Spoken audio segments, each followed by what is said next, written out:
तो श्रीमद् भागवतम से थोड़ी सी चर्चा हम करेंगे। और हमने पहले जो एक सीरीज शुरू किया था, तो जिसमें कि एक एक प्रार्थना हम पढ़ रहे थे। तो सबसे पहली जो प्रार्थना हम ये चर्चा किया, हमने पिछली बार हमने ये चर्चा किया था कुंती महारानी की प्रार्थनाएं। तो आज हम भीष्म देव की प्रार्थनाओं पर चर्चा करेंगे। तो ये पहली प्रार्थना, सेकंड ये प्रेयर्स हैं। ये हम चर्चा कर रहे हैं श्रीमद् भागवतम नवम, पहला स्कंद नवा अध्याय 32वां श्लोक से आगे की चर्चा हम करेंगे। First can do 9th chapter 32nd verse आप निकाल सकते हैं। तो कहानी यहाँ तक पहुंच गई है। सारे जो पांडवों को सजा धजा देख करके भीष्म पितामह के पास सब आए हैं, और उनको देख करके बहुत प्रसन्नता हो रही है भीष्म पितामह को। और भीष्म पितामह अब शरीर छोड़ने वाले। आप सोचिए क्या क्या व्यू होगा। पितामह भीष्म लेटे हुए हैं, शर शैया पे, तीरों की शैया पे लेटे हुए हैं। भगवान भी अपने भक्तों की कितनी परीक्षा लेते हैं। प्रहलादो जनको भीष्म बलिर वैयासकी वैन। कह रहे हैं कि भीष्म जो कि 12 महाजनों में से एक हैं, वो तीर की शैया पे लेटे हुए। सीन क्या चल रहा है, पांडव जो शुद्ध भक्त हैं वो सारे किनारे किनारे खड़े हैं, बहुत बड़े बड़े ऋषि महात्मा भी वहां पर सब खड़े हैं। और भगवान कृष्ण भीष्म देव के चरणों में खड़े हैं। भगवान कृष्ण भीष्म देव के चरणों में खड़े हैं। और अब ये जो प्रार्थना है ये बोली जा रही है। तो सबको डिस्कशन हो गया है। उससे पहले भगवान ने अ, युधिष्ठिर महाराज को सांत्वना देने के लिए युधिष्ठिर महाराज भीष्म पितामह से कहा है कि आप इनको उपदेश दीजिए। वो सब हो चुका है। अब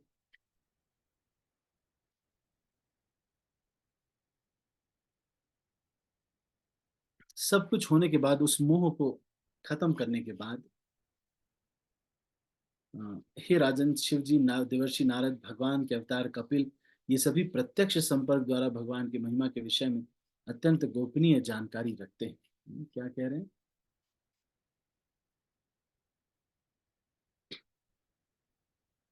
तो ये भीष्म पितामह इनके बारे में, भगवान के बारे में भी युधिष्ठिर महाराज को बता रहे हैं। और ये कह रहे हैं कि मैं उनका अनन्य सेवक हूँ। हम्म, तो अब इसको, प्रेयर्स को हम शुरू करते हैं। तो वर्स नंबर 32, इसको हम पहुंच गए। मुक्ति परक कर्तव्यों का वर्णन कर रहे थे, तभी सूर्य उत्तरी गोलार्ध को की ओर चला गया। इच्छा अनुसार मरने वाले योगी इसी अवधि की कामना करते हैं। तत्पश्चात वह व्यक्ति जो हजारों अर्थों से युक्त विभिन्न विषयों पर बोलता था तथा हजारों युद्धों में लड़ चुका था और हजारों व्यक्तियों की रक्षा कर चुका था, उसने बोलना बंद कर दिया।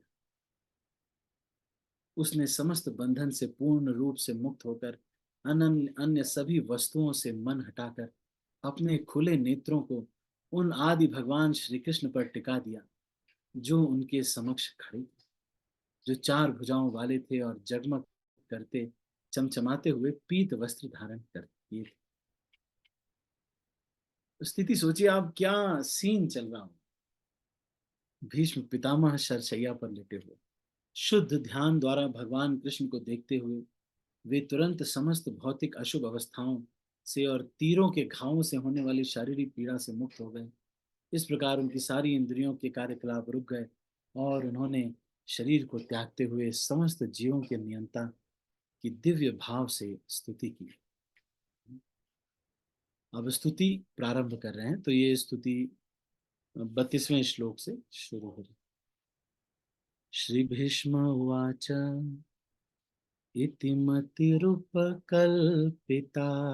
वितृष्णा भगवती सात्वत पुंगवे विभूमि स्वसुखमुपगते क्वचिद्विहर्तुं प्रकृतिमुपेयुषि यादवा प्रवाह। भीष्मदेव क्या कह रहे हैं? भीष्मदेव ने कहा, अभी तक मैं जो सोचता था, जो अनुभव करता था तथा जो सोचता था, वह विभिन्न विषयों तथा वृत्तियों के अधीन था। किंतु अब मुझे उसे परम शक्तिमान भगवान श्री कृष्ण में लगाना है। वे सदैव आत्मतुष्ट रहने वाले हैं, किंतु अब कभी कभी भक्तों के नायक होने के कारण इस भौतिक जगत में अवतरित होकर दिव्य आनंद लाभ करते हैं। यद्यपि यह सारा भौतिक जगत उन्हीं के द्वारा सृजित है। तो भगवान अपने भक्तों को परीक्षा लेकर के एक आनंद की अनुभूति करते हैं। ऐसा नहीं कि उनकी परीक्षा इसलिए लेते हैं कि जब वो हार जाएंगे तो भगवान को खुशी होगी। भक्त को हारने देते ही नहीं, अपने भक्त को कभी हारने नहीं देते। और फिर रुक्मिणी सत्यभामा सबको बुला करके और राधा रानी को बुला करके बोलते, देखो देखो ये मेरा भक्त है, ऐसे हुआ ऐसे हुआ। ऐसी सिचुएशन में, जिस सिचुएशन में सुदामा था, जब घर में खाने को कुछ भी नहीं था, एक चावल का दाना था, तब सुदामा ने वो एक चावल का दाना मुझे अर्पित कर दिया। देखो रुक्मिणी, ये जो गरीबी है, ये बहुत दर्दनाक होती है। जो अच्छे से चल रहा है सब कुछ तो ठीक है, लेकिन जब आजीविका का साधन नहीं रहता है, बहुत गरीबी होती है, तब बड़ा कष्ट होता है। लेकिन उस स्थिति में भी सुदामा अपने कर्तव्य का पालन कर रहा है, और जो कुछ भी उसके पास है उसको भोग लगा रहे हैं। तो भक्त जब इस किसी भी स्थिति में, हर परिस्थिति में, जब आ, लाखों ऐसे कठिनाइयां आ जाती हैं, लेकिन फिर भी वो भक्त फिर भी भजन में लगा रहता है, भगवान को कभी धिक्कारता नहीं।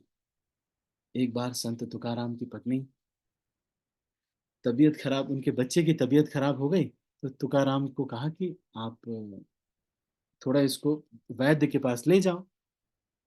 पुराने समय में वैद्य फ्री में दवाई देते थे। तो इन्होंने बोला, क्या वैद्य के पास ले जाना है, भगवान का नाम सबसे बड़ी औषधि है। उनका उनको अपने गोद में लिया और बोला कि बोलो बोलो पांडुरंगा, पांडुरंगा। उनकी पत्नी को लगा कि ये मेरा जो पति है ना, एक पागल ही बहुत है मेरे फैमिली में, दूसरा भी पागल हो जाएगा पांडुरंगा बोल के। तो उन्होंने कहा कि अरे, एक पागल ही ठीक है हमारे घर में। फिर उसके बाद इसको भी तुम पांडुरंगा बोल करके पागल मत बनाओ। उसके बाद उसको पकड़ा, तुकाराम की चप्पल ली, जो एक चप्पल उठा करके, अब तुकाराम पीछे पीछे एक चप्पल पहन के जा रहे हैं, और उनकी पत्नी एक चप्पल लेकर के सीधा पहुंच गई अल्टर के अंदर, विट्ठल भगवान के अल्टर पे पहुंची, अपने बच्चे को उनके चरणों में पटका, और वो चप्पल दिखा के बोलती है कि ए कारिया विठोबा, मतलब एक कल्लू काले काले रंग वाले, ये तुम्हारे वजह से मेरा पति जो पागल हो गया है ना, नहीं, अभी 2 मिनट में इसको ठीक करो, इसका तबीयत आदारी है, आदारी मतलब तबीयत खराब है, तो मराठी में बोलते हैं इसको आदारी। तो बोले कि इसका तबीयत खराब हो गया है, इसको ठीक करो, अगर अभी 2 मिनट में ठीक नहीं किया ना, तो ये चप्पल से तुमको मारेंगे। अब देखिए, लेकिन जो भक्त, देखो भक्त क्या कैसी परीक्षा ले रहे हैं। अल्टर में चप्पल लेकर के पत्नी चली गई, तुकाराम वहां पहुंचे। तुकाराम तो लेट पहुंचे क्योंकि ये धीरे धीरे चलते थे, भजन गाते रहते थे। आम जनता आई, वो पत्नी को बोलने लगी, अरे अल्टर में चप्पल लेके तुम चली गई।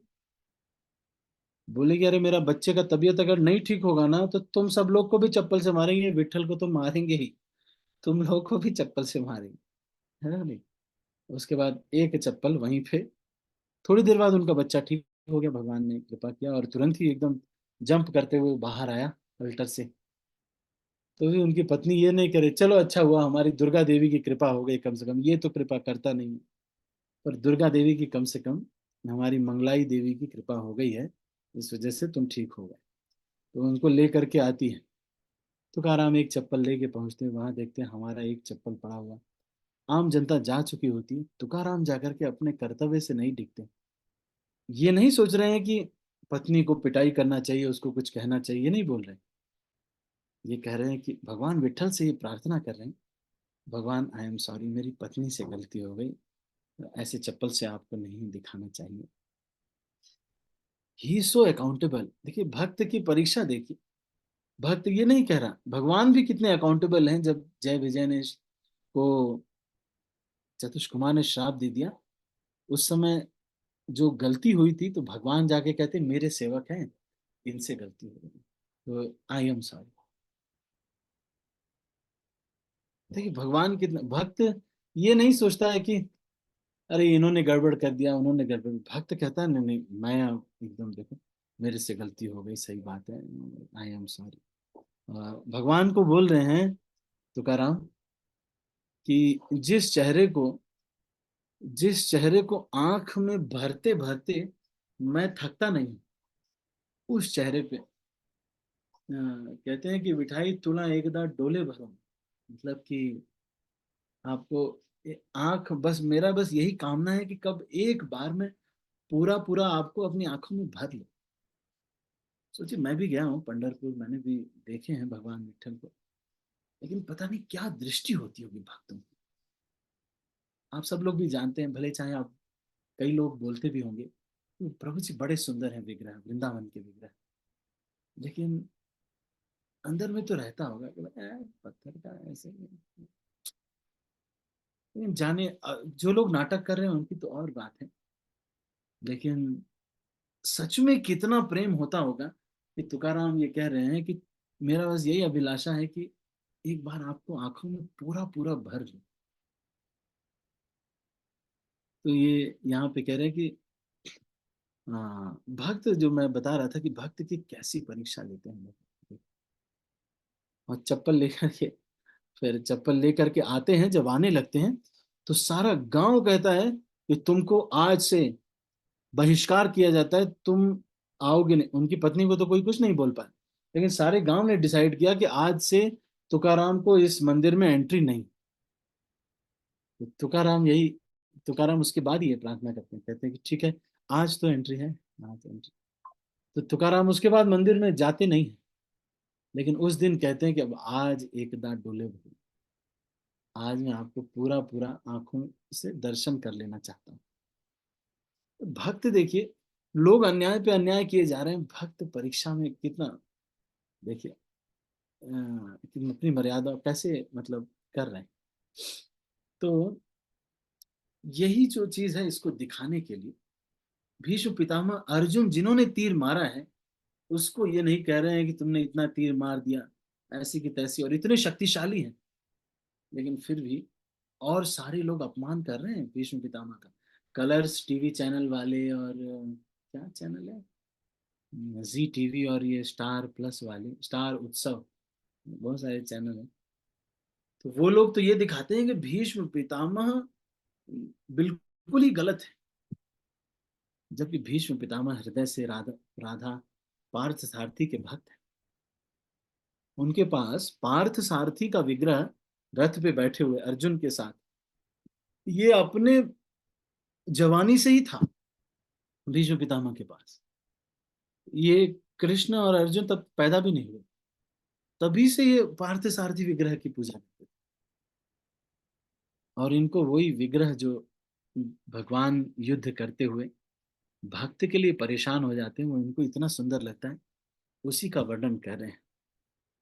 और इस भौतिक जगत में अवतरित होकर दिव्य आनंद लाभ करते हैं, यद्यपि यह सारा भौतिक जगत उन्हीं के द्वारा सृजित है।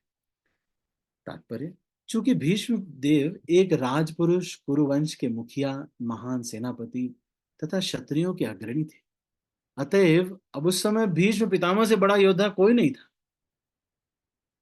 अतएव उनका मन अनेक विषयों में बटा रहता था। उनका चिंतन, अनुभूति तथा उनकी इच्छाएं विभिन्न बातों में लगी रहती थी।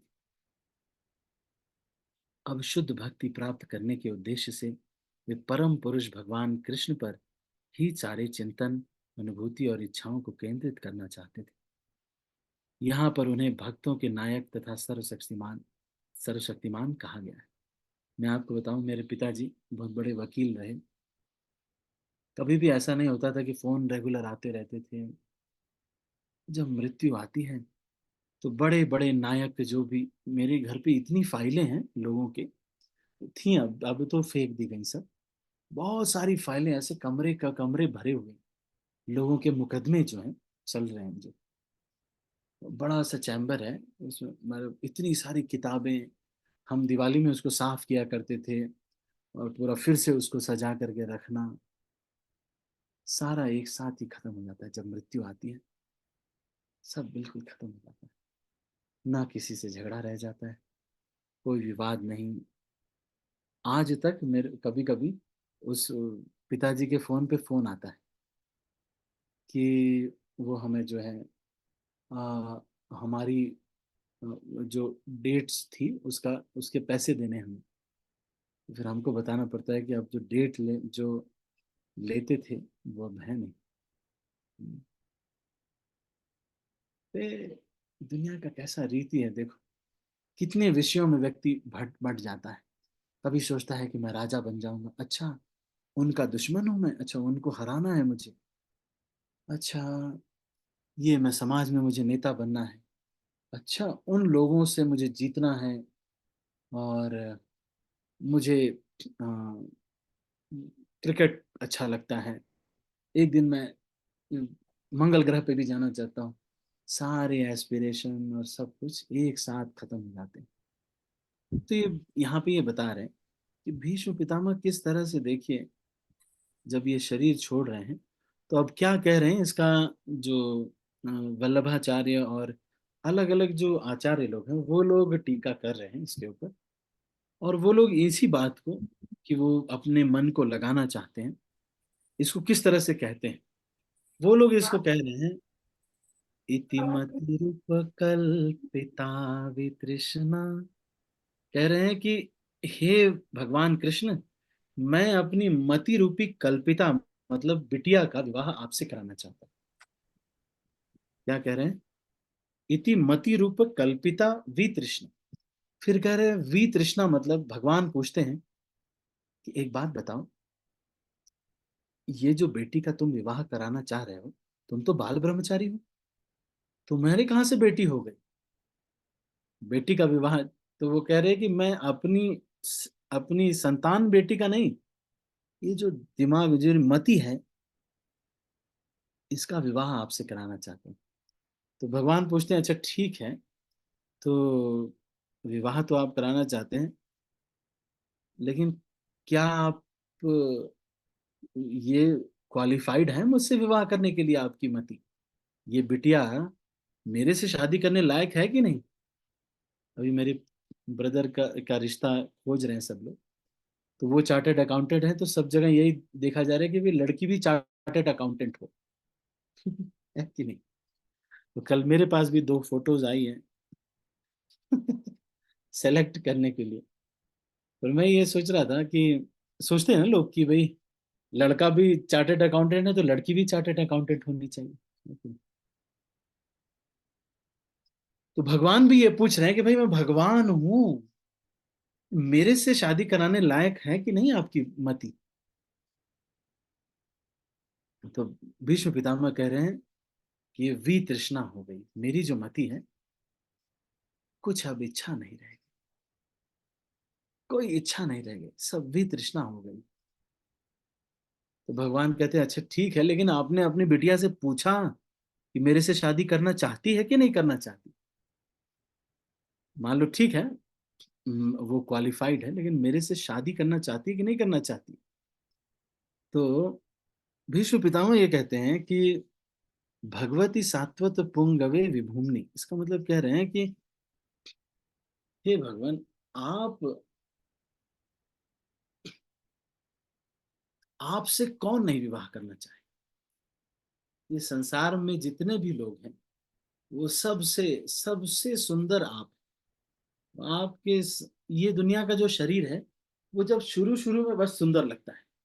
जब मान लो कोई स्त्री पुरुष, कोई लड़की लड़के को देखती है, लड़का लड़की को देखता है, तो वो इमेजिन करता है कि अच्छा ऐसे ऐसे हम गले लगेंगे, ऐसे बाल पकड़ेंगे, ऐसे सर पकड़ेंगे, ऐसे पैर पकड़ेंगे, जो भी करके सोचते हैं ना, पूरा इमेजिन करते, तो उनको लगता है हाँ बहुत अच्छा लगेगा। लेकिन जब विवाह हो जाता है तो इतना धरपकड़ नहीं होती है, सब नॉर्मल रहता है। फिर आदमी बोलता है, पत्नी से बोलता है भाई लिस्ट बनाओ, क्या क्या सामान लाना है कि नहीं? कोई इतना ज्यादा ऐसा कुछ नहीं रहता। तो ये कह रहे हैं कि लेकिन आप इतने सुंदर हैं भगवान कि आपसे कौन नहीं विवाह करना चाहेगा। त्रिभुवन कमनम तमाल वर्णम रविकर गौर वरांबरम दधाने। बोल रहे त्रिभुवन कमनम, हे भगवान आपसे सब लोग विवाह करना चाहते हैं। और ये जो आप अभी का, तो मैं ब्यूटी का तो वर्णन ही नहीं कर सकता। आप इतने सुंदर लग रहे हैं भगवान। जब भगवान अपने भक्त की सेवा करता है, वास्तव में सेवा करने वाला व्यक्ति ही सुंदर लगता है। जो व्यक्ति सेवा करता है वही सुंदर लगता है। हमेशा डले पड़े रहो तो सुंदर नहीं लगता। वो कह रहे हैं कि आप बहुत सुंदर लग रहे हैं। कब? जब अर्जुन, जब भीष्म पितामह तीर चला रहे हैं, इतनी तेज भीष्म पितामह तीर चला रहे हैं कि हाथ ऐसे चल रहा है जैसे सुदर्शन चक्र चल रहा।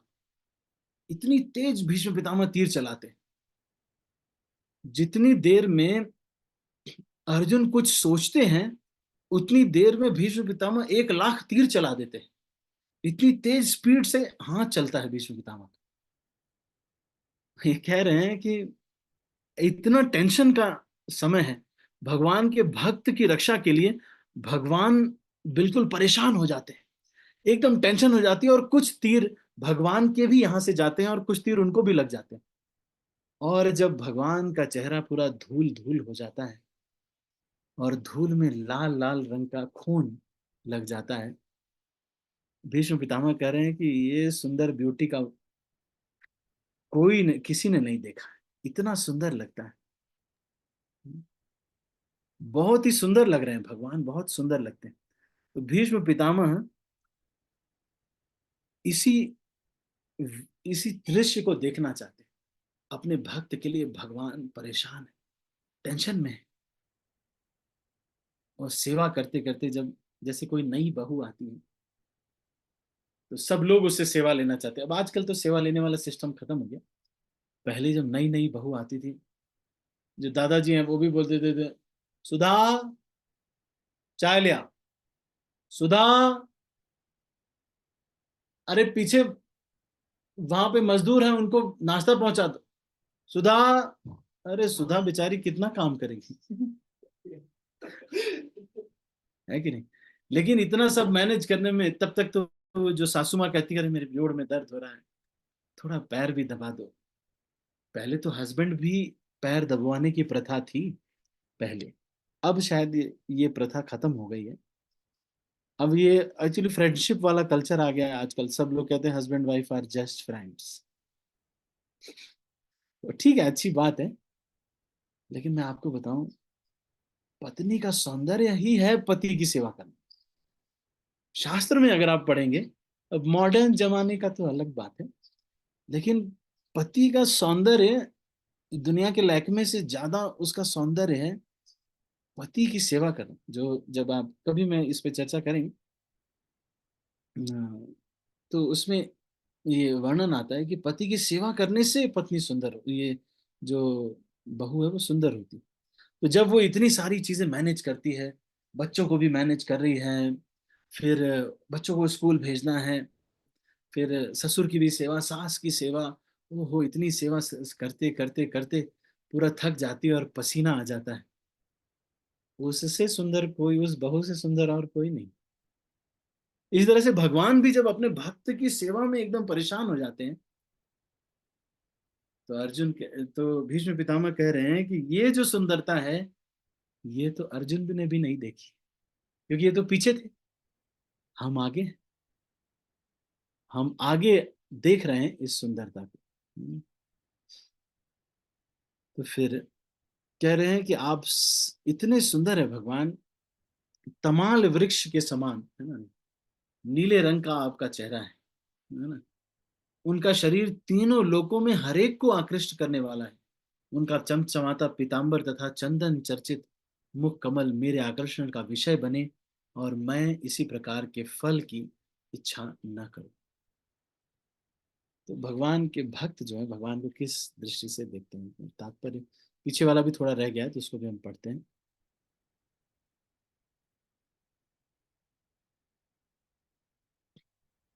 यद्यपि भगवान कृष्ण आदि भगवान है, लेकिन वे अपने शुद्ध भक्तों की भक्ति में सेवा का वरदान देने के निमित्त इस धरा पर स्वयं अवतरित होते हैं। कभी वे भगवान कृष्ण के रूप में, जो वे स्वयं हैं, कभी भगवान चैतन्य के रूप में अवतरित होते हैं। दोनों ही शुद्ध भक्तों के नायक हैं। भगवान के शुद्ध भक्तों में भगवान की सेवा करने के अतिरिक्त अन्य कोई इच्छा नहीं रहती। तो अब वी तृष्णा जो मति हो गई है, उसका विवाह भगवान से ये कराना चाहते हैं। अतएव वे सात्वत कहलाते हैं और भगवान ऐसे सात्वतों में अग्रणी है। इसलिए भीष्म देव को अन्य कोई इच्छा नहीं हुई। जब तक मनुष्य सभी प्रकार की भौतिक इच्छाओं से शुद्ध नहीं हो जाता, तब तक भगवान उसके अगुआ नहीं बने। इच्छाओं को मिटाया नहीं जा सकता, लेकिन उन्हें केवल शुद्ध करना होता है। भगवत गीता में स्वयं भगवान ने पुष्टि की है कि वे भगवान की सेवा में निरंतर लीन रहने वाले शुद्ध भक्त को उसके हृदय के भीतर से उपदेश देते हैं। ऐसा उपदेश किसी भौतिक हेतु के लिए नहीं, अपितु अपने घर भगवान के धाम वापस जाने के लिए दिया जाता है। भगवत गीता 10:10 भगवान सामान्य व्यक्ति के लिए, जो भौतिक प्रकृति पर अपना प्रभुत्व दिखाना चाहता है, न केवल उसकी इच्छा पूर्ति करके उसके कार्यों के साक्षी बनते हैं, अपितु वे अभक्तों को भगवत धाम जाने के लिए भी कभी कोई उपदेश नहीं देते।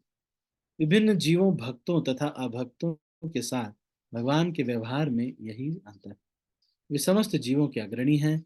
जिस प्रकार राजा बंदियों तथा स्वतंत्र नागरिकों का समान रूप से शासक होता है, लेकिन भक्तों तथा अभक्तों के बीच उनके व्यवहार भिन्न भिन्न होते हैं। अभक्त लोग भगवान से कोई उपदेश ग्रहण करने की परवाह नहीं करते, इसलिए वे उनके विषय में मौन बने रहते हैं। आप कोई उदाहरण बता सकते हैं कि कोई अभक्त है, भगवान उसको भी सुधारना चाह रहे हैं, बार बार नए नए तरीके से अवसर दे करके सुधारना चाहते हैं? कोई उदाहरण बता सकते हैं आप? अभक्त है लेकिन उसको सुधारने के बार बार अवसर दे रहे हैं, कोई न कोई तरीके से ये सुधर जाए, ये इम्प्रूवमेंट हो जाए, कुछ हो जाए। चलिए, मोहिनी मोहन माता जी। मोहिनी मोहन माता जी। हरे कृष्णा प्रभु जी, दंडवत प्रणाम। हम्म। प्रभु जी शायद मैं गलत हूँ, पर दुर्योधन। हाँ, दुर्योधन को भगवान ने वही विश्व रूप दिखाया, लेकिन दुर्योधन ये कहता है कि भाई आक्रमण करो और इसको पकड़ लो। मोनिका माता जी, आपका भी यही उत्तर है? मोनिका माता जी। हरे कृष्ण प्रणाम। प्रणाम श्याम नारायण प्रभु। प्रभु जी, मेरा उत्तर हो सकता है गलत हो। शिशुपाल का एग्जाम्पल आ सकता है क्या प्रभु जी? क्योंकि भगवान ने उसको कई बार अवसर दे रहे थे, इवन 100 गालियां तक उसका बर्दाश्त किए, ताकि वो शायद वो उसकी सुधर जाए, लेकिन वो सुधरा नहीं। ठीक है, लेकिन जैसे बहुत वो तो गालियों को उन्होंने सहा, लेकिन किसी और माध्यम से भगवान कई बार चिताते हैं, है ना, तो वो भी चलो ठीक है, लेकिन ये ठीक है। दुर्योधन वाला थोड़ा अप्रोप्रिएट आंसर है कि जी सच में प्रभु जी, थैंक यू प्रभु जी। भगवान ने कितना जो है, ठीक है, थैंक यू, कोई बात नहीं, थैंक यू। तो कितना भगवान प्रयास करते हैं उनको समझाने का। तो लेकिन भक्तों तथा अभक्तों के प्रति उनके व्यवहार भिन्न भिन्न होते हैं। अभक्त लोग भगवान से कोई उपदेश ग्रहण करने की परवाह नहीं करते, इसलिए वे उनके विषय में मौन बने रहते। अगर आप बार बार कृष्ण को हराएंगे तो फिर कृष्ण बोलेंगे नहीं आपसे। भगवान परमात्मा के रूप में बोलते हैं। जैसे मान लो कोई एक भक्त अमित पंटा प्रभु, मान लो अमित पंटा प्रभु को लगा कि अभी मुझे इसका अभी प्रोग्राम है, मुझे नहीं, नहीं मैं नहीं जाऊंगा। 2-3 बार 4 बार ऐसे मना करेंगे ना भगवान को, तो फिर भगवान कहेंगे वो ये फिर मेरी वैल्यू नहीं करता, जान ज्यादा नहीं बोलेंगे। भगवान सबकॉन्शियस माइंड तरीके से बोलते हैं ऐसे नहीं करना चाहिए, ऐसे करना चाहिए, लेकिन अगर कोई भगवान की बात रेगुलरली नहीं मान रहा है, कुछ दिन बाद भगवान बोलेंगे कि ठीक है जो करना है करने दो इसको। तब लोग तालिबान के आतंकवादी बन जाते हैं, देखो है कि नहीं? उनका जो अंदर का हृदय है वो मर चुका है, जो कुछ समझ में नहीं आ रहा है। ठीक है, मैं हाथ सबके नीचे कर रहा हूँ। और अभक्त लोग भगवान से कोई भी उपदेश नहीं ग्रहण करने की परवाह नहीं करते, इसीलिए वे उनके विषय में मौन बने रहते हैं। यद्यपि वे उनके सारे कार्यों के साक्षी बनकर उन्हें अच्छा या बुरा फल देते हैं, है ना। जैसे हिटलर ने एक समय, उससे पूछा गया कि उनने उसने लगभग 60 लाख लोगों को मारा, ये कह के कि ये जो रेस है ये जिंदा रहने लायक नहीं है, ये लोग आर्य लोग नहीं है, इसलिए इन लोगों को मार डालना चाहिए, यहूदियों को और कुछ लोगों को, ये लोग आर्य नहीं है और हम जर्मन्स जो हैं आर्य हैं। लेकिन एक दिन हिटलर ऐसे ही अपने किसी सेवक से बात कर रहा था, तो उसने कहा कि आपको पता है मुझे अहिंसा बहुत पसंद है और मैं कोई हिंसा नहीं करना चाहता, लेकिन अब क्या करें, गंदगी को साफ करने के लिए इन लोगों को मारना पड़ रहा है कॉन्सेंट्रेशन कैंप्स में।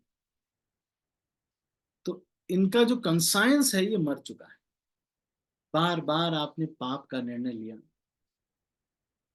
खूब वैष्णव अपराध किया, तो कुछ दिन बाद आप देखेंगे कि बहुत अच्छा लगने लगता है। आप तो नहीं, मतलब खूब वैष्णव अपराध कर दिया, बहुत ज्यादा वैष्णव अपराध कर दिया ना, तो एकदम बड़ी पाप वाली चीज भी एकदम नॉर्मल लगने लगेगा कि हाँ ठीक है कोई बात नहीं, इसमें क्या दिक्कत, कर सकते हैं। बहुत वैष्णव अपराध कर दिया तो फिर भगवान चुप हो जाते, यद्यपि वे उनके साक्षी बनकर अच्छा बुरा फल देते।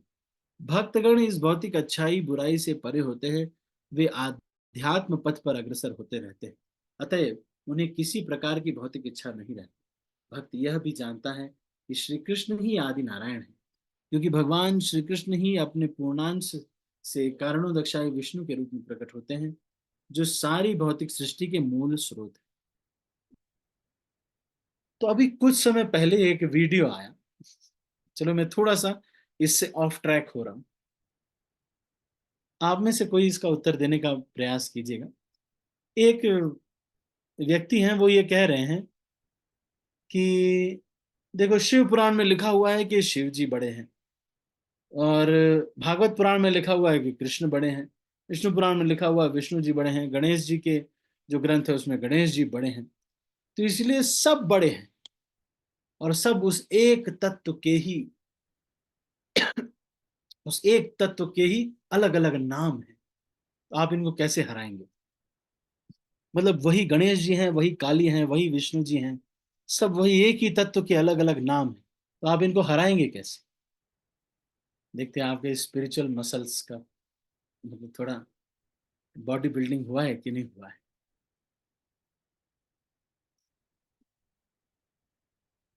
ऐसा नहीं, गलत हो जाएगा तो मैं कुछ करूंगा क्या, क्योंकि जूम से कौन अंडा टमाटर फेंकेगा। है कि नहीं? ट्राई करना चाहिए सभी को, ट्राई। राजू प्रभु।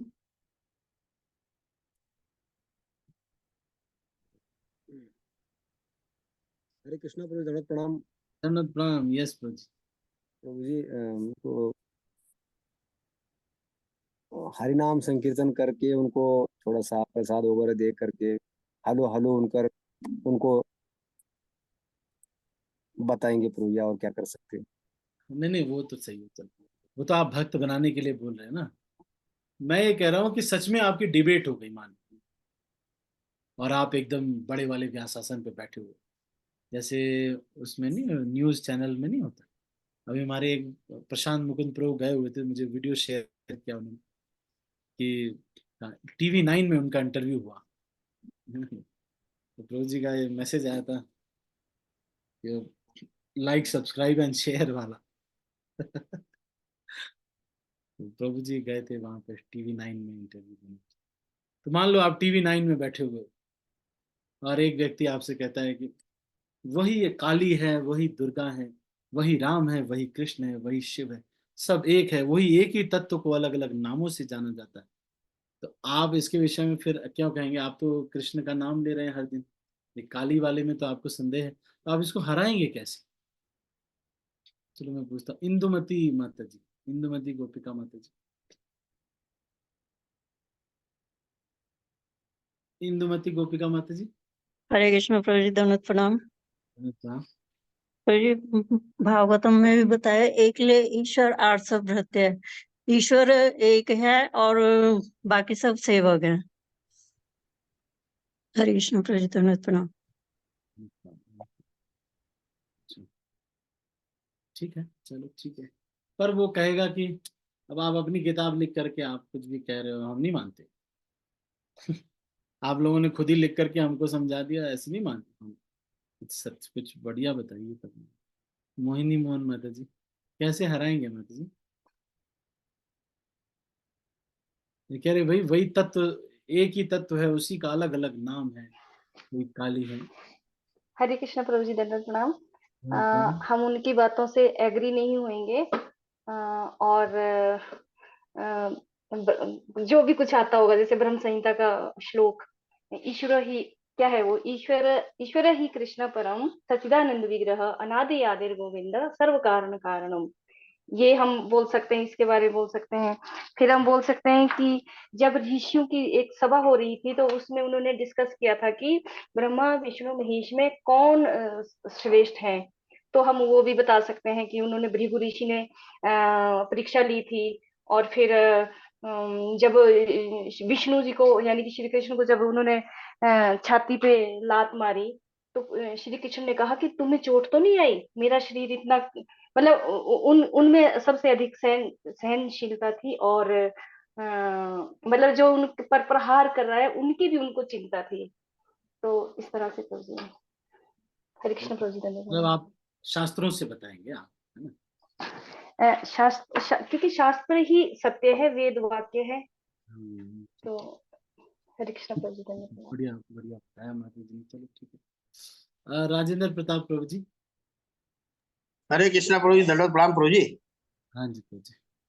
प्रभु जी, मेरी मति यहाँ तक कार्य कर रही, जैसे आप लोगों से सुनते हैं प्रभु जी, कि जैसे शास्त्रों से बताएंगे तो प्रभु जी, हर जीव कोई शास्त्र तो पढ़ता नहीं है प्रभु जी, उनको इतना मालूम नहीं होता है कि शास्त्रों में क्या दिया हुआ है। और प्रभु जी, अगर जीव जिस समय अपनी जो प्रेजेंट स्थिति में है, जैसे सपोज करिए, जैसे कभी आप लोग उदाहरण देते हैं कि जैसे ये शरीर है, इस शरीर में अंग है, हाथ है, नाक है, मुंह है, पैर है। तो प्रभु जी, इनको बल कैसे प्राप्त होता है? जब हम इस हाथ से, और ये इसके सहयोगी हैं उधर के, जब हम मुख में भोजन को डालते हैं तो पूरा शरीर हमारा बलिष्ठ हो जाता है। और प्रभु जी, तो इस तरीके से जैसे कि कृष्ण एक शरणम, जैसे एक दूसरा भी उदाहरण है प्रभु जी, जैसे वृक्ष है, तो वृक्ष में डाल, पत्ती, डालियां तो सब कुछ है, तना है। तो प्रभु जी, जब तक हम जड़, वृक्ष के जड़ में जल नहीं देंगे प्रभु जी, ये बलिष्ठ होने वाले नहीं है प्रभु जी। तो भौतिक जीवन में प्रभु जी, हम लोगों को इस तरीके से प्रभु जी समझा सकते हैं प्रभु जी, कि जब हम एक की शरण में जाएंगे प्रभु जी, तो ये सारे अपने आप तुष्ट हो जाएंगे और प्रसन्न रहेंगे। ठीक ठीक है। हरे कृष्ण प्रभु जी, दंडवत प्रणाम प्रभु जी। अब मेरा प्रश्न आप ध्यान से सुनना। मैं ये कह रहा हूँ, एक व्यक्ति है, अभी उनका बड़ा फेमस, विजय शाश्वत प्रभु ने मुझे भेजा भी वो वीडियो, कि भाई वो कह रहा है कि ये सब एक ही तत्व के बस अलग अलग नाम है, नाम कुछ भी ले लो, कोई ऐसे प्रॉब्लम नहीं, सब एक ही बात है। चाहे काली की पूजा कर लो, चाहे तुम शिव जी की पूजा कर लो, चाहे कृष्ण की पूजा कर लो, राम की पूजा कर लो, गणेश की पूजा कर लो, सब एक ही बात है। और इसमें कोई दिक्कत नहीं है, ये तो केवल नाम ही नाम है तो सब वही एक तत्व का ही एक, बस सब लोग नाम अलग अलग है। तो आप उत्तर क्या दिए? प्रकाश प्रभु जी, प्रकाश प्रभु जी। हरे कृष्ण प्रभु जी, धन प्रणाम। धन प्रणाम जी। हाँ जी बोलिए। हरे कृष्ण प्रभु जी। वैसे प्रभु जी, मेरी से जैसे आपने बोला कि सभी एक ही रूप है, वैसे रूप तो प्रभु जी भगवान जी के सभी मतलब एक ही है। मतलब चाहे काली पूजा, चाहे भगवान श्री कृष्ण जैसे भी सब है। मतलब लेकिन भगवान श्री कृष्ण जो है, जो 64 कलाओं से, मतलब 64 कलाएं भगवान श्री कृष्ण के पास, मतलब परम ईश्वर, जैसे बोलते परम ईश्वर भगवान श्री कृष्ण ही है। तो उन्हीं के मतलब रूप है सब, सब उन्हीं के रूप है। लेकिन जो मतलब भगवान आप ये श्री कह रहे हैं कि कृष्ण भाई है। कृष्ण 64 कलाओं वाले हैं, बाकी लोग इतनी कलाएं नहीं दिखा पाते। हाँ जी प्रभु जी, बाकी लोग उतनी कलाएं भी नहीं दिखा पाते। और बाकी प्रभु जी भक्ति तो अपनी है, जिसकी भक्ति, जैसे हम श्री कृष्ण भगवान की भक्ति करते हैं तो हमें तो भगवान श्री कृष्ण ही सब में दिखेंगे। तो जैसे जैसे सबकी भक्ति है वैसे वैसे रहेगा। लेकिन भगवान श्री कृष्ण परम ईश्वर है, तो मतलब भगवान श्री कृष्ण गीता में भी कहा है कि मैं ही मतलब मैं ही भगवान हूँ, मैं ही सब कुछ हूँ। बाकी प्रभु जी अच्छा क्षमा प्रकाश करना प्रभु, प्रभु जी। कहाँ रहते हैं आप? कहाँ रहते हैं प्रकाश प्रभु आप? कुल्लू में प्रभु जी। कुल्लू से? अच्छा, ठीक है ठीक हाँ जी, हाँ जी, हरे कृष्ण है। जी, धन रोशनी प्रणाम। राय माता जी, रोशनी राय माता जी। यस माता जी बताइए। हरे कृष्णा प्रभु जी, दंडवत प्रणाम प्रभु जी। हाँ जी। प्रभु जी मैं कोशिश कर रही हूँ, कुछ गलती होगा तो क्षमा करिए। प्रभु जी, जो भगवान श्री कृष्ण है वो ही सिर्फ मुक्ति दे सकते हैं। एक जीव को जन्म मृत्यु के चक्र से छुड़ा सकते हैं। हाँ, उन्हीं से सारे लोग निकले हैं, शिव जी, ब्रह्मा जी। लेकिन ब्रह्मा जी भी अमर नहीं है, मतलब ब्रह्मा जी को भी पुनर्जन्म लेना पड़ता है। इसी प्रकार शिव जी हो गए, और जो भी गणेश जी। तो हम उनकी पूजा करेंगे, हमें कुछ टाइम के लिए कुछ मिल जाएगा। लेकिन अगर हमको इस जन्म मृत्यु के चक्कर से बाहर निकलना है तो वो सिर्फ भगवान ही कर सकते हैं, और वो शक्ति किसी के पास नहीं है। हरे कृष्णा प्रभु जी, दंडवत प्रणाम प्रभु जी। अच्छा, और किसी के पास वो शक्ति नहीं है। ठीक है, चलो। गौरीशा भावना माता जी, भावना। हरे कृष्णा प्रभु जी, दंडवत प्रणाम। बोलो। जैसे प्रभु जी श्री कृष्ण भगवान पेड़ है, और बाकी जितने भी देवी देवता हैं वो उनकी शाखाएं हैं। तो हर एक शाखाओं का जैसे अपना अपना काम है, वो शाखाएं अपना अपना काम कर लेती हैं। लेकिन उनके मूल जो है वो कृष्ण भगवान है, जो पेड़ है। अगर हम शाखाओं को भी थोड़ा पूरा पूज लेते हैं तो भगवान जी की भी थोड़ी मतलब याद आ ही जाती है प्रभु जी, उनको पूज के। हरे कृष्णा। धन्यवाद प्रणाम। जैसे स्कूल में प्रिंसिपल बहुत बड़े हैं, बाकी स्टाफ मेंबर हैं छोटे छोटे, अच्छा तो प्रिंसिपल सभी को कंट्रोल करते हैं। अच्छा। वैसे ही भगवान जी, कृष्ण भगवान सुप्रीम पावर है, वो सभी को कंट्रोल कर। कंट्रोल तो नहीं, मतलब हाँ जी, सुप्रीम तो वही है प्रभु आप जी। मतलब ये एग्जांपल देंगे कि भाई डिपार्टमेंट्स हैं और ये हाँ, देवी देवता डिपार्टमेंट संभालते हैं ऐसे। हाँ जी प्रभु जी। कृपेश प्रभु जी, कृपेश प्रभु, आप कुछ कहना चाहते हरे कृष्णा प्रभु जी, दंडवत प्रणाम। हैं? सॉरी प्रभु जी अगर मेरा उत्तर गलत हो। प्रभु जी शास्त्रों में बहुत ज्यादा उदाहरण मिलते हैं, और जैसे प्रभु जी भगवान शिव खुद कहते हैं कि आराधना नाम सर्वेशाम विष्णु आराधनाम परम।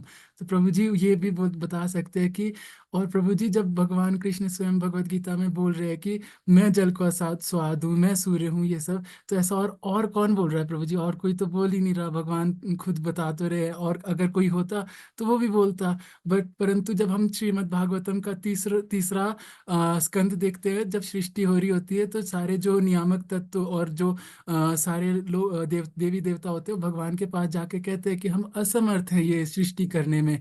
तो वो भगवान के पास क्यों गए प्रभु जी? इससे पता लगता है कि भगवान अलग हैं। और मतलब अगर जैसे भौतिक उससे उदाहरण लिया जाए प्रभु जी, तो जैसे मंत्रियों का पद होता है प्रभु जी, तो जैसे अमित शाह ये सब है, तो ऐसा कह सकते हैं कि अमित शाह भी प्रधानमंत्री है, नरेंद्र मोदी भी प्रधानमंत्री है प्रभु जी। तो मतलब ये है तो डिफरेंट ही ना। ये तो गलत होगा कि अगर किसी को ऐसा कहेंगे कि सारे प्रधानमंत्री, सबका एक स्तर है और भगवान कृष्ण तो सबके पालन करता है। ऐसा भगवत गीता में सारी जगह अपने आचार्य बता रहे हैं प्रभु जी।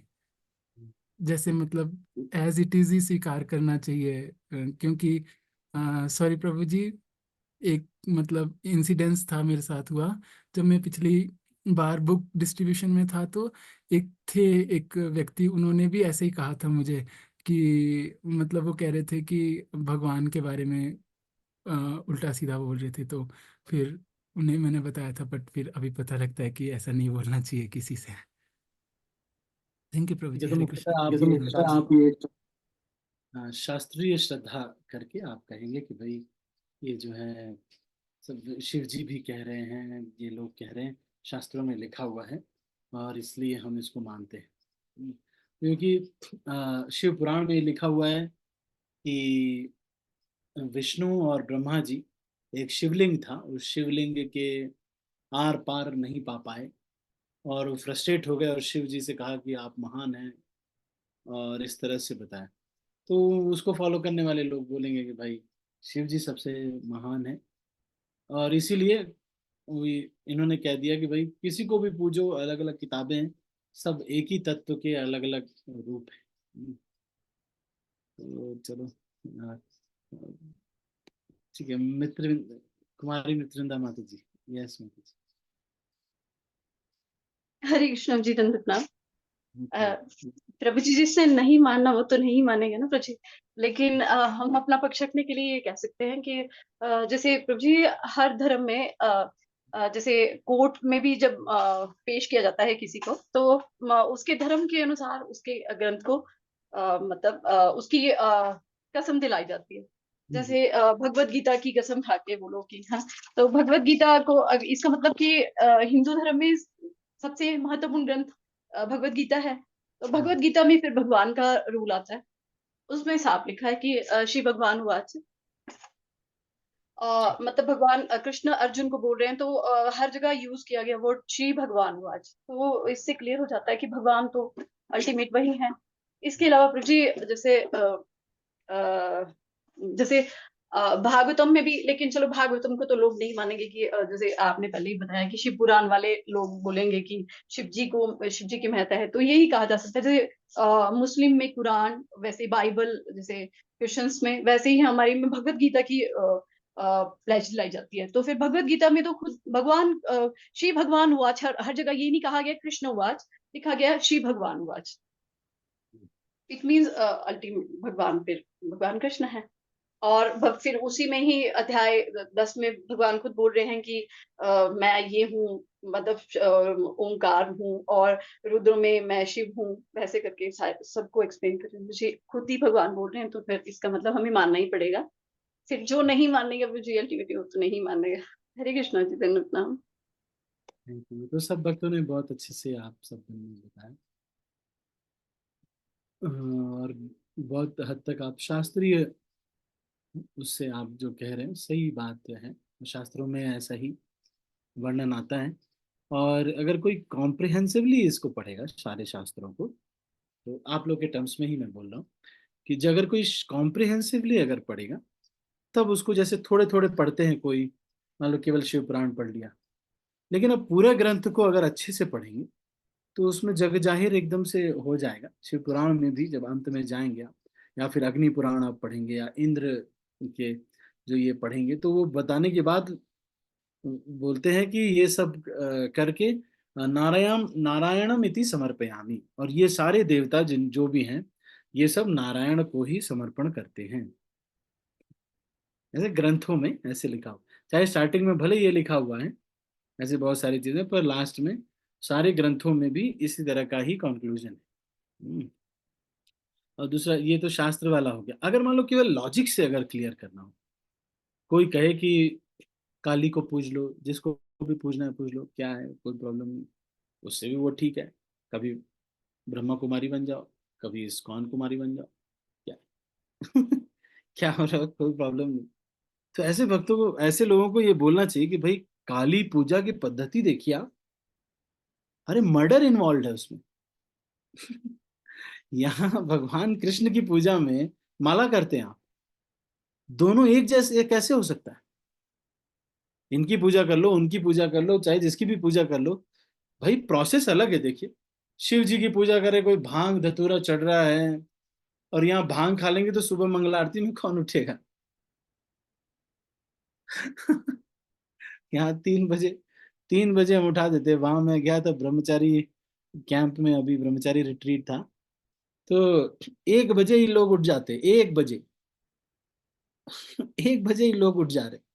तो आप सोचिए, 1 बजे उठ करके 1:30 से वॉकिंग जपा शुरू हो जा रहा है उनका रोड पे। कुत्ते सोच रहे कि भाई ये कौन से जीव आ गए। यानी का मतलब लॉजिक, आप सिर्फ लॉजिक से सोचिएगा, शास्त्रों से नहीं। अगर ये सारे रास्ते एक ही जगह पे जाते, पद्धति कितनी अलग है। काली की पूजा करने में एक बकरे का इन्वॉल्वमेंट है, और बहुत सारी बलियां दे रहे हैं, और अलग अलग उसका पूरा प्रोसेस ही बिल्कुल अलग है। और कृष्ण भक्ति में एकदम प्रोसेस अलग है, शिव जी की भक्ति में प्रोसेस बिल्कुल अलग है। Another thing is, if they were on the same platform, then there would have been very regular fightings between each other. अगर सब एक ही बराबर के प्लेटफॉर्म पे हैं, सारे देवी देवता मान लो, तो फिर बहुत ज्यादा लड़ाइयाँ होती, रेगुलर लड़ाइयाँ होती। कभी उन्होंने 2 थप्पड़ उनको मार दिया, कभी आज उनसे नाराज है, आज ये वो वहां पे पहुंचे, उन्होंने 4 चप्पल लगा दिए। मतलब ये चल रहा होता। भाई बराबरी है ना, सारे बराबर है अगर, तो फिर ये सब चल रहा होता। इनका त्रिशूल छीन के वो भाग गए, उनका धनुष लेके वो भाग रहे, पीछे पीछे वो दौड़ रहे, ये सब चल रहा होता। पर ऐसा कोई युद्ध नहीं चल रहा है। देखिए, इसका मतलब क्या है, ये सब बराबर स्टेज पे नहीं है। और ये कह दे कि किसी भी नाम से पुकार लो, अगर हम किसी भी, all path leads to same goal, अगर ऐसा से ये अपने आप में एक स्टेटमेंट अपने को ही काटता है, then why are the different paths? All paths lead to some level, रास्ता वही है।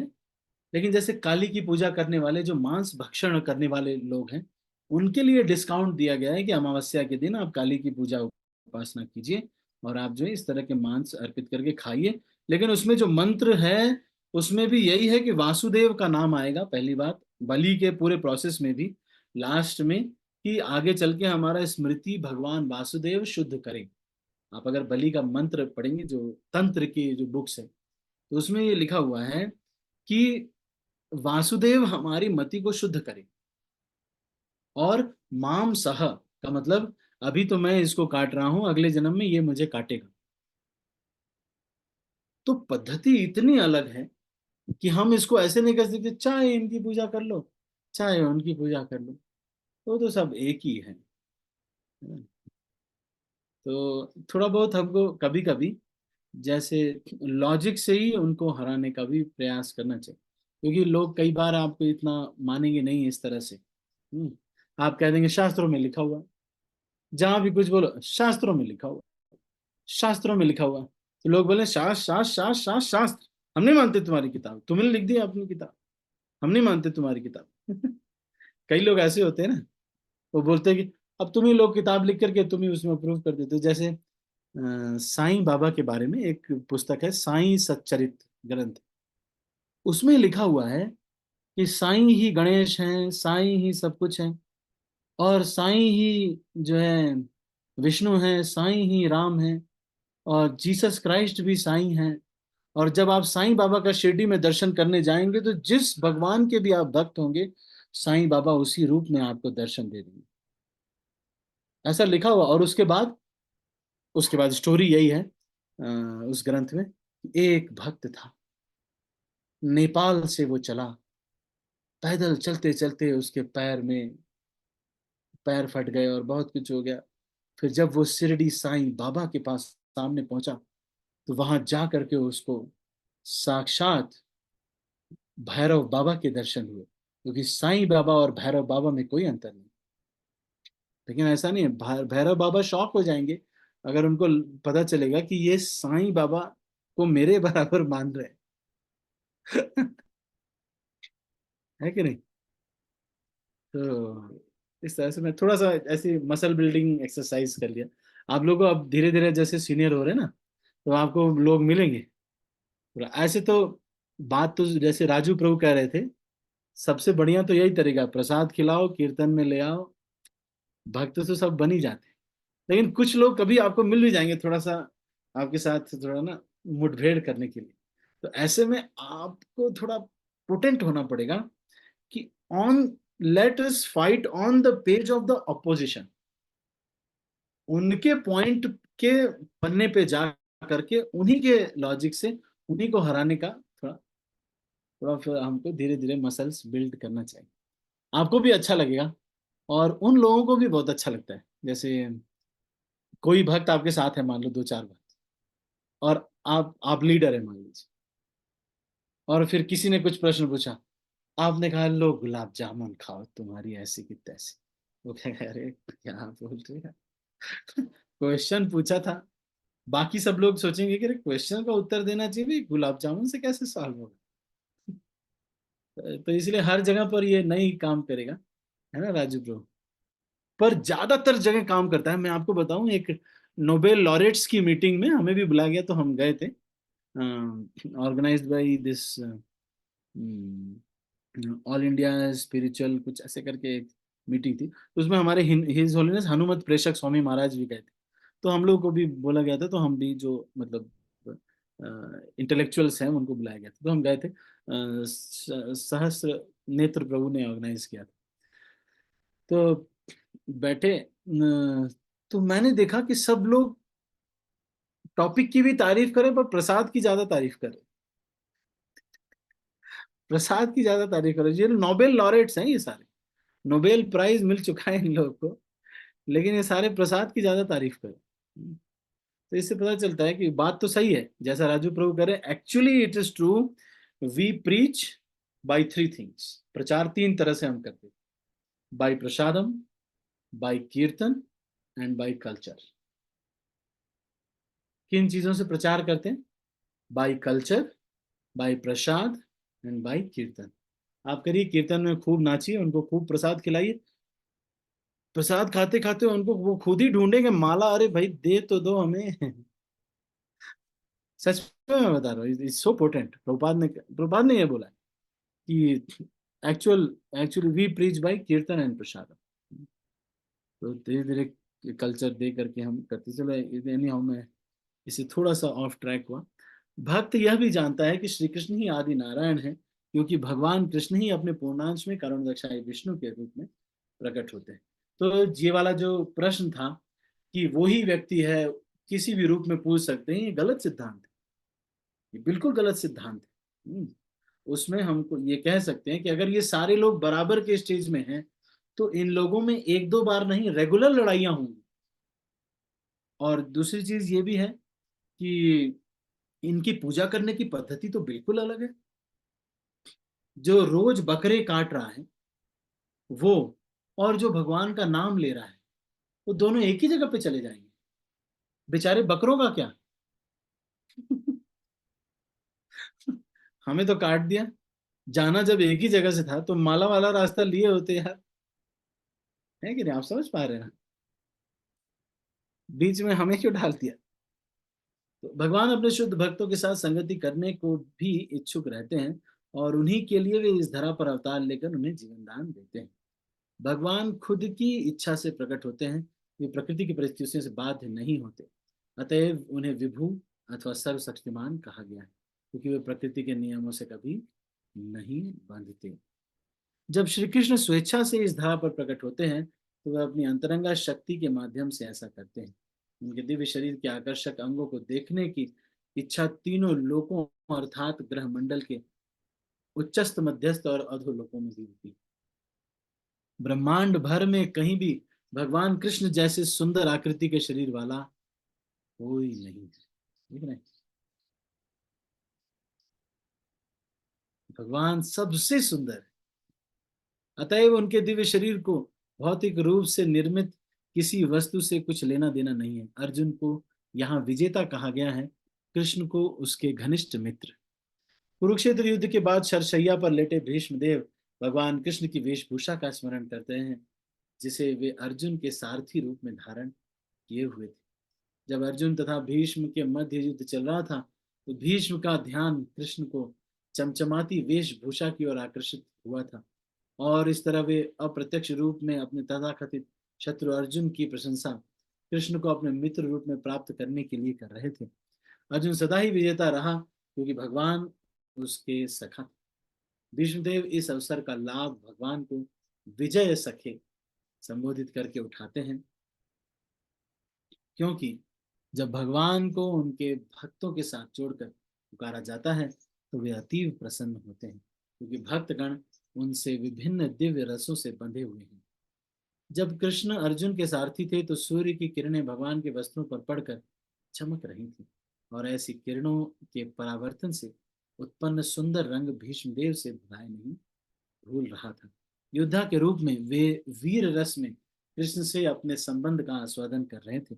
विभिन्न रसों में किसी भी रस में भगवान के साथ दिव्य संबंध होने पर भक्त सर्वाधिक आनंद प्राप्त करते हैं। अल्पज्ञानी संसारी लोग जो भगवान के दिव्य रूप में अपने को संबंधित देखना चाहते हैं, वे सीधे ही व्रज धाम की गोपियों का अनुकरण करते हुए माधुर्य रस का दिखावा करते हैं। भगवान के साथ ऐसा हल्का प्रेम संबंध संसारी व्यक्ति की कुत्सित भावना का द्योतक है, क्योंकि जिसने भगवान के साथ माधुर्य रस का आनंद उठा लिया है, वह संसारी श्रृंगार रस में लिप्त नहीं होता, क्योंकि उसकी भर्सना संसारी नीति शास्त्र में भी की है। तो जो लोग ये सोचते हैं कि मैं गोपी हूं, उनको ये समझना चाहिए कि हम गोपी अगर हैं, तो फिर कोई मेकअप पसंद नहीं, कोई श्रृंगार पसंद नहीं आएगा, कोई भी वस्तु पसंद नहीं आएगी, कोई भी मिठाई पसंद नहीं आएगी, जो भगवान से माधुर्य रस का आनंद ले चुका है। भगवान के साथ आत्म विशेष का नित्य संबंध क्रमानुसार विकसित होता है। परमेश्वर के साथ जीव का सही संबंध 5 प्रमुख रसों में किसी में हो सकता है। असली भक्त के लिए इससे कोई अंतर नहीं पड़ता। विष्णुदेव इसके जीते जागते उदाहरण है। तो हमें ध्यान देकर यह समझना है कि वे महान सेनानायक भगवान से किस प्रकार दिव्य रूप से जुड़े हुए हैं। तो ये इसके आगे भी एक श्लोक है, युधितर गरजो विधूम विश्व कच लुलिता श्रमवार्यल कृतास्ये मम निशित शरैर्विभिद्यमानं त्वचि विलसत् कवचेस्तु कृष्ण आत्मा। तो जो ये कह रहे हैं कि जो घाव से जो लाल रंग भगवान के लग गया है, वो बहुत सुंदर लग रहा है। भगवान की ब्यूटी का बखान कर रहे हैं भीष्मदेव। कृष्ण को अर्जुन आदेश देते हैं, तो बार बार कि इधर जाओ उधर जाओ, वो भगवान भीष्मदेव को बहुत अच्छा लग रहा है कि भक्त के किस प्रकार से भगवान दास बन जाते हैं।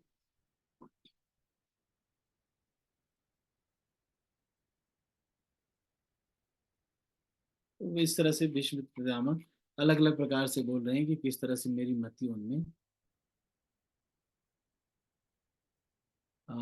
ये भी बोल रहे हैं कि जब मैंने अपनी प्रतिज्ञा तोड़ने के लिए, है ना, ये कह रहे हैं कि जब मैंने प्रतिज्ञा ले ली थी कि मैं एक को मार दूंगा, तो आप अर्जुन को बचाने के लिए एक रथ का पहिया उठा करके जब आगे दौड़ने लगते हैं और आपका उत्तरी गिर जाता है, तो वो और भी सुंदर लगता है। भगवान का जब उत्तरी गिर जाता है, भक्त के लिए परेशान हो जाते हैं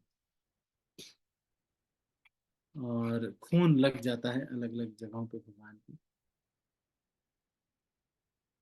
तो फिर इस तरह से जो है प्रार्थना करें, तो पूरी तो प्रार्थना ये कंप्लीट नहीं हो पाई, पर मुख्यतः यही यही कहा भगवान ने और उन भीष्म पितामह ने, और अपने मन को भगवान पर एकाग्र करके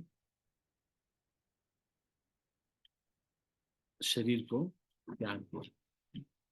तो जिस समय उन्होंने त्याग दिया, और यहाँ पे सुखदेव गोस्वामी ये कहते हैं कि आज वो सूत गोस्वामी ये कहते हैं, जब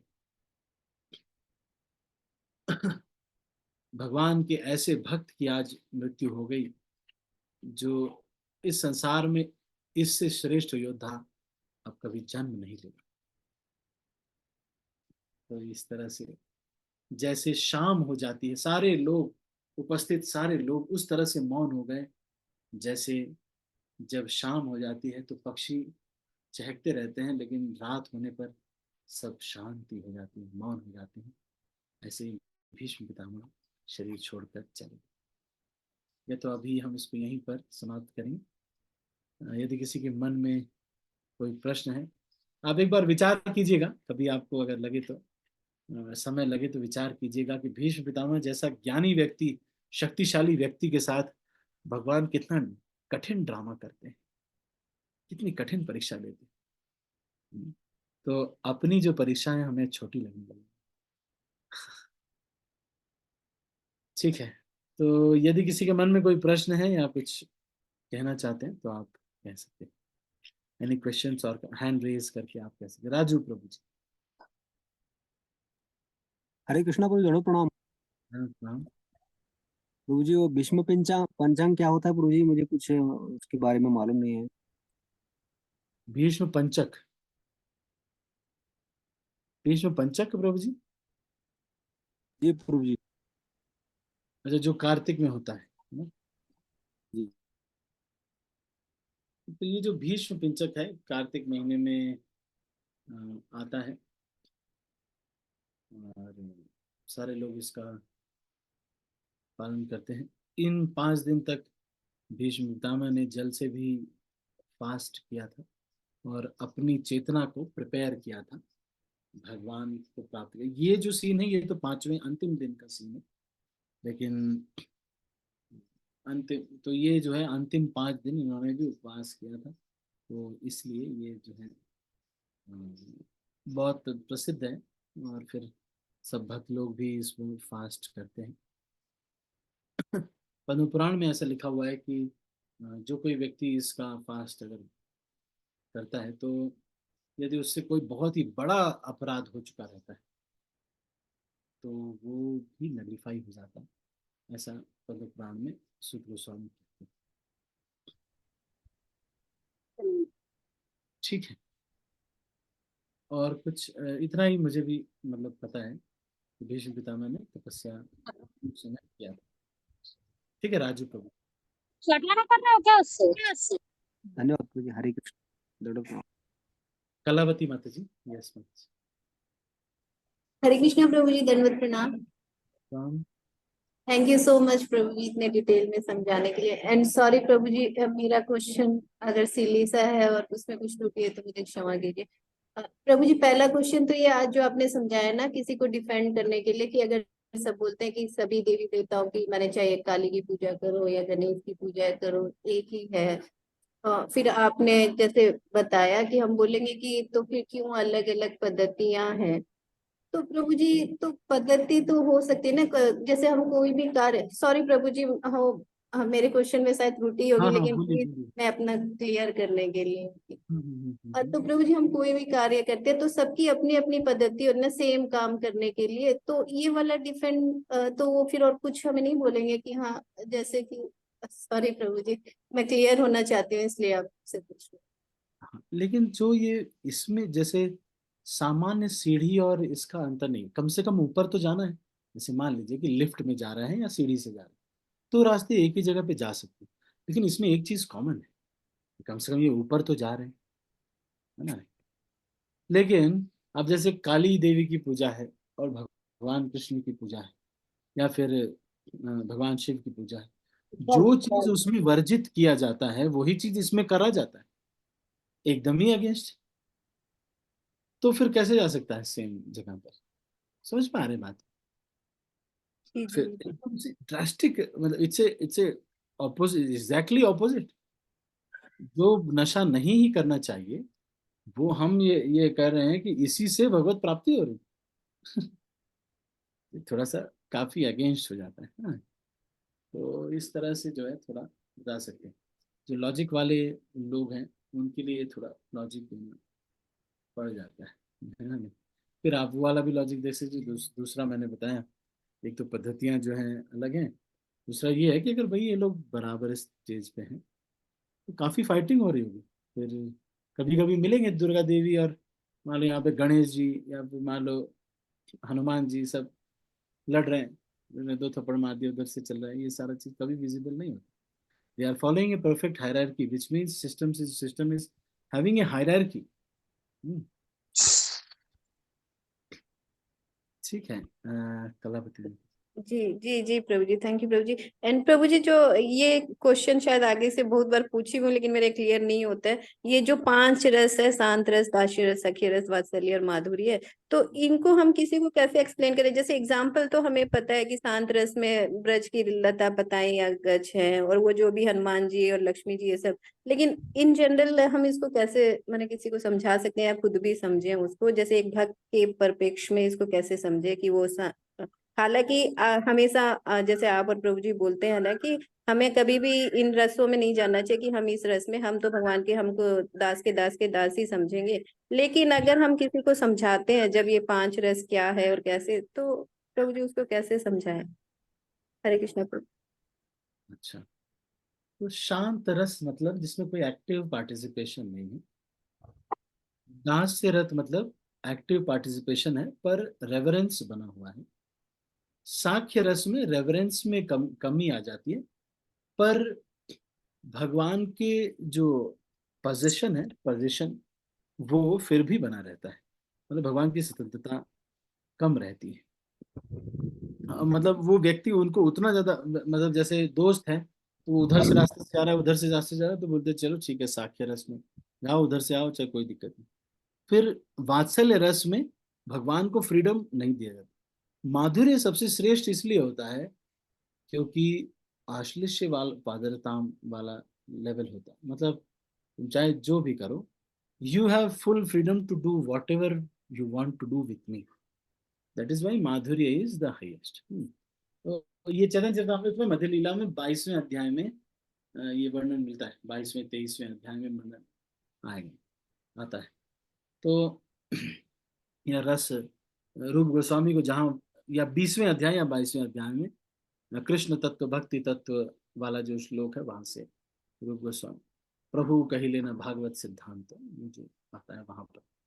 तो ले मैन को कैसे बताना है? शांत रस का मतलब एक्टिवली कुछ हिल नहीं रहा है, कुछ ऐसा नहीं हो रहा है, but internally they are doing many things. शांत रस में व्यक्ति है। और दास्य रस में कुछ एक्टिव करता है पर रेवरेंस रहता है, मतलब ऐश्वर्य का फीलिंग रहता है। साख्य मतलब मित्रता, तो उसमें पार्टनरशिप और कंपटीशन ये सब भी हो जाता है कई बार। और वात्सल्य में केयर इज, भगवान की केयर कर रहे हैं और खाना खिला रहे हैं, कुछ कर रहे हैं, तो वात्सल्य रस में। लेकिन अभी जैसा प्रभु जी बताते हैं या हमने जैसा सुना होगा, अभी हमको दास्य रस में इसलिए रहना चाहिए क्योंकि जो इससे ऊपर के रस हैं उसके रेसिप्रोकेशन को समझने के लिए हमें क्वालिफिकेशन बहुत चाहिए।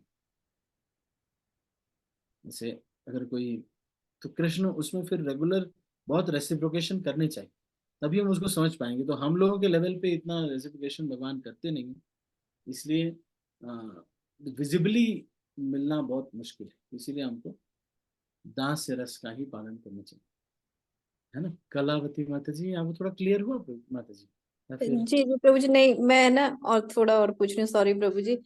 जैसे ना मैंने कहीं सुना था, जैसे एक एग्जाम्पल उन्होंने दिया कि दास्य रस, यानी जैसे कि कोई भगवान जानता है कि भगवान, प्रभु जी हो सकता है मैं वो लेक्चर भी गलत समझी हूँ, मेरे समझ में भूल आया हो, लेकिन मैं जो समझी वो बोल रही हूँ कि जैसे कि वो बोलते हैं कि हाँ किसी ने समझ लिया कि भगवान है, हमें भगवान की पूजा करनी चाहिए, लेकिन वो कुछ कर नहीं रहे, ना मंदिर जा रहे ना कुछ कर रहे, दैट इज दास्य रस।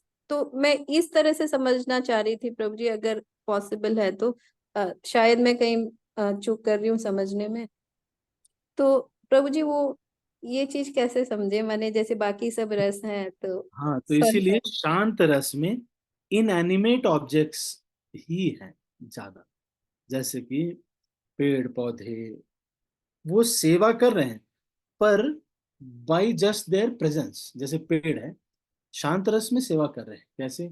बस छाया दे रहे हैं, दे आर डूइंग एक्टिवली, कुछ ऐसा नहीं कर रहे, बस हैं तो उसी वजह, धरती माता तो बस हैं तो इसीलिए सेवा हो रही। दास या रस में कुछ एक्टिव एक्शन विजिबल दिखता है, तो that is for inanimate objects, है ना? नहीं तो कोई व्यक्ति अगर ऐसे बैठा हुआ है तो उसको नहीं कह सकती ये शांत रस में सेवा कर रहा है। क्यों? क्योंकि वो एनिमेट है। दैट मीन्स कि वो चल सकता है, वो अपनी उस क्षमता का जब उपयोग नहीं कर रहा है, इसका मतलब ये है कि वो सेवा नहीं कर रहा है। और जो परमहंस वैष्णव लोग होते हैं, बहुत ऊंचे स्तर पे हैं, वो मानसिक सेवा इत्यादि करते हैं, तो उनकी बात अलग है, बहुत ऊंचे स्तर पे रहते हैं। वो मानसिक सेवा इत्यादि करते हैं, पर फिर भी उसमें वो जो इमेजिन कर रहे हैं, जो कर रहे हैं, वो आप देखेंगे कि कुछ सेवा ही है जो कि वो कर रहे हैं। लेकिन शांत रस में ये नहीं होता कि कुछ कर रहे हैं, बस वो हैं, उसी से सेवा हो रही है ना, कलावती माता जी। जी जी जी प्रभु जी। जी थैंक यू सो मच प्रभु जी। हरे कृष्ण। दुर्गा माता जी। हरे कृष्ण प्रभु जी, दंडवत प्रणाम। यस माता जी, बताएं। प्रभु जी, वैसे संसार में सभी जानते हैं कि ऑपरेटर एक है, फिर भी अलग अलग मार्ग क्यों प्रभु जी? ये कैसे? इच्छाओं के आधार पर, किसी को कुछ चाहिए, किसी को कुछ पसंद है, ये सब की वजह से ऐसा होता है। जैसे किसी को मान लीजिए कि मांस खाने की बहुत इच्छा है, तो प्रकृति उसको मल्टी, सो सनातन धर्म is a multi level poly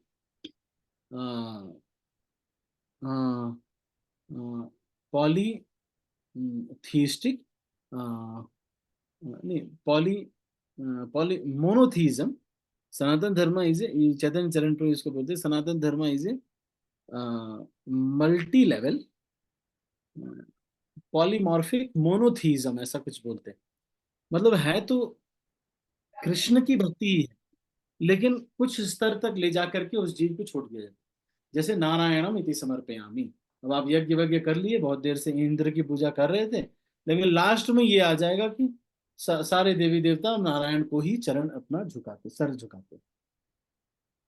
तो इससे क्या होगा कि थोड़ा क्लैरिटी जो है आती है। तो हाँ, प्रभु जैसे जी, इसमें भी वाद विवाद क्यों होता फिर मतलब वाद विवाद होता है, ये हमारे देवता है, ये हमारे वो है, मतलब अलग अलग वाद सोच विवाद जो सकते। कर रहा है जी। वो सही हम्म। समझ नहीं पा रहा है ना। अब जैसे मान लीजिए कि अ, कोई बोले कि ये मेरे पिताजी हैं, ये मेरे चाचा जी हैं। कोई बोले नहीं, हमारे घर में सब चाचा हैं, अब झगड़ा कर लो। मान ली, अब कोई हो सकता है क्या ऐसा?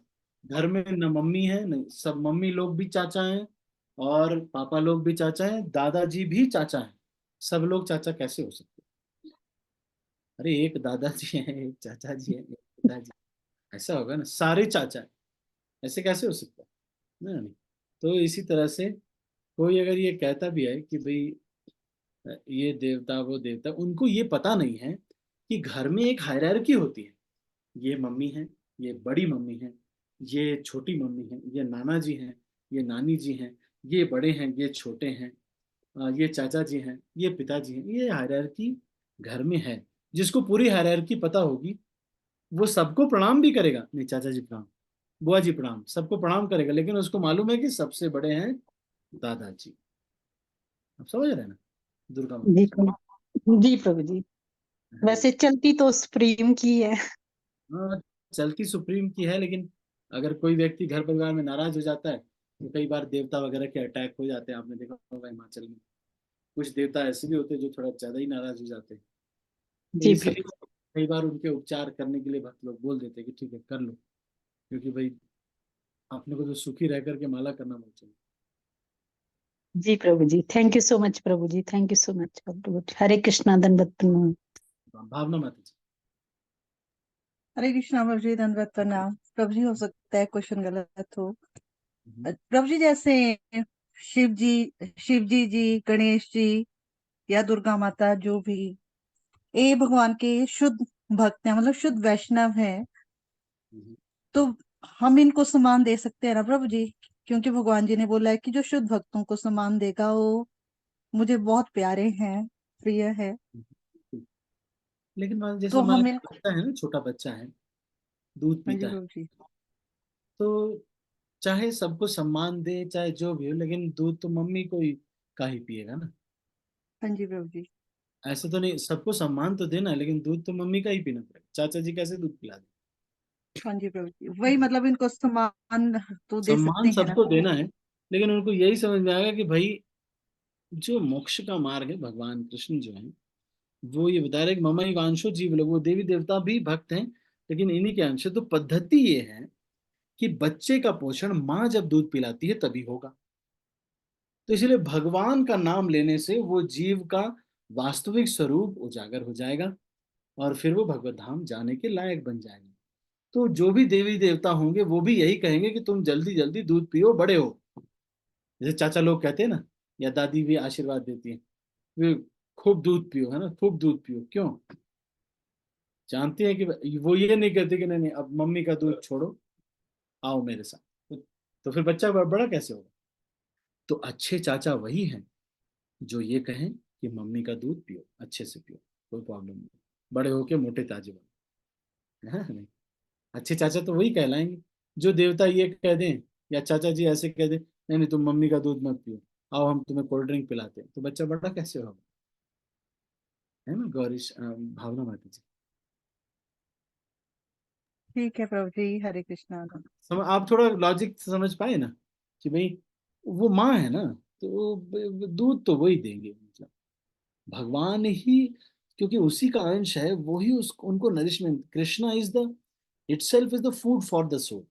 वो उसी तरह से संतुष्ट हो सकता है। जैसे नरसिंह मेहता है, बहुत भजन कर रहे हैं शिव जी का, बहुत भजन कर रहे हैं, बहुत भजन कर रहे हैं, भजन करते करते शिव जी को आलिंगन करके वहीं गिर गए, बेहोश हो गए। उनको शिव जी ने खुद जगाया और कहा कि तुमको क्या चाहिए? तो बोला ऐसा कुछ नहीं, आप जो भी सबसे श्रेष्ठ समझते हो आपको जो मन करे। तो शिव जी ने उनको भगवान का विग्रह दिया और कहा कि तुम इनका भजन किया करो। ठीक है। ठीक है प्रभु जी, हरे कृष्णा। बहुत और कोई धन्यवाद प्रभु जी। कुछ कोई कहना चाहती? एनी अदर क्वेश्चंस और कमेंट्स? ठीक है, तो अभी 9:20 हो चुके हैं, अभी हम इसको यहीं पर समाप्त करते हैं। आपसे भक्तों का बहुत बहुत धन्यवाद। हरे कृष्ण। श्रील प्रभुपाद की जय। गौर भक्त वृंद की जय। जय गौ प्रेमानंद। हरि हरि बोल।